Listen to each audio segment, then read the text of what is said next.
In the latest development in Pune Porsche driving case, the father of the accused has now been granted bail by the Pune Sessions Court. However, despite the bail, the father of the accused will still remain in the judicial custody, that is at the Evara jail. Apart from him, the grandfather of the accused as well as the mother of the accused was remain behind bars. Here, of course, the bail that comes in for the father of the accused comes in the first case that was registered against him. This was the case pertaining to the Juvenile Justice Board. After approximately a month back was when the accident took place, wherein the juvenile accused had caused an accident through his Porsche car, which led to the loss of lives of two youngsters in Pune's Kalyani Nagar. Following which, the accused in this case was given a bail on the first instance, which was where there was an uproar on social media. In fact, these bail conditions were that the accused in this case has to write a clear report SC. Apart from that, he has to work with Yerwara Police's traffic branch and has to seek psychological help as well as consult his doctor. This was for his drinking habit. This was this very order by the Juvenile Justice Board. They could uproar on social media, garnering a lot of media attention as well, which is where after which there were certain sections in the FIR in the case which were changed, as a result of which also the father of the accused was charged for negligent driving because he was the one who was the owner of the car, and the accused of this case was a juvenile who was driving underage. Apart from that, the bar owners were also charged in this case for serving alcohol to an underage person. Considering the father and the bar owner as well as managers, they were charged. This was the first case, the first FIR that was registered. Apart from the case against the juvenile in this case, the father was arrested in this case after he was sent to judicial custody. There were two more FIRs that were registered pertaining to this very case. However, as of now, there are certain related FIRs that are there against the father and the grandfather, that of discrimination, that of also second others which are related to other cases. But when you speak of Pune Porsche case, there were three FIRs against the father, which were related to this very case.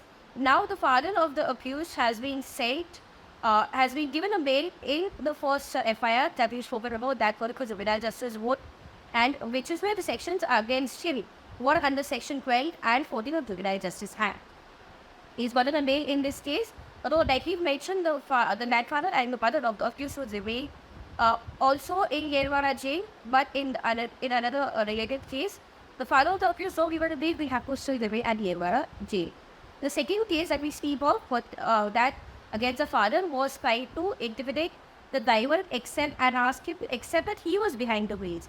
This very case was the mention on the basis of a complaint given by the driver, saying that he was forced to accept that he was behind the wheels, and it was not the case, but first the juvenile accused who was behind the wheels. The third case against the father and the mother is in fact that wherein it is said that there was certain bribe amount that was given, more than say approximately 4 lakh rupees, and was given to choose of blood samples. The mother in this case was the one with the blood samples were taken, whereas father has been charged for tampering of evidences. So this was the third case against the mother and the father. As of now, both of them have been set in judicial custody in this case. So these are the three cases against the father. The grandfather is behind bars because he was also mentioned as accused in the FIR for the complaint of the driver. This is the status of the Pune Porsche criminal case right now. However, when I speak of the juvenile continues to stay behind the remand home. In fact, his custody has been extended. Though the lawyers of the accused had to expect he should be sent out on bail, there are people, that is his relatives, who can take charges in. However, considering that Pune prison, of course, it is living behind the remand home. However, amidst all of this, there is a writ petition of habeas corpus that has been filed on behalf of accusers of paternal aunt. She has said that under certain sections of the Juvenile Justice Act, the accused cannot be kept under the juvenile law despite however stringent the crime is. All of these theories, all of the arguments have been completed in this case at Bombay High Court. However, final order in this is expected on Tuesday, which is where the High Court will decide whether the juvenile in this case continues to stay in the remand home or he can be set out on bail and be allowed to live with his relatives, because as of now, his entire family, that is his mother, father and grandfather, continue to remain behind bars at Yerwara.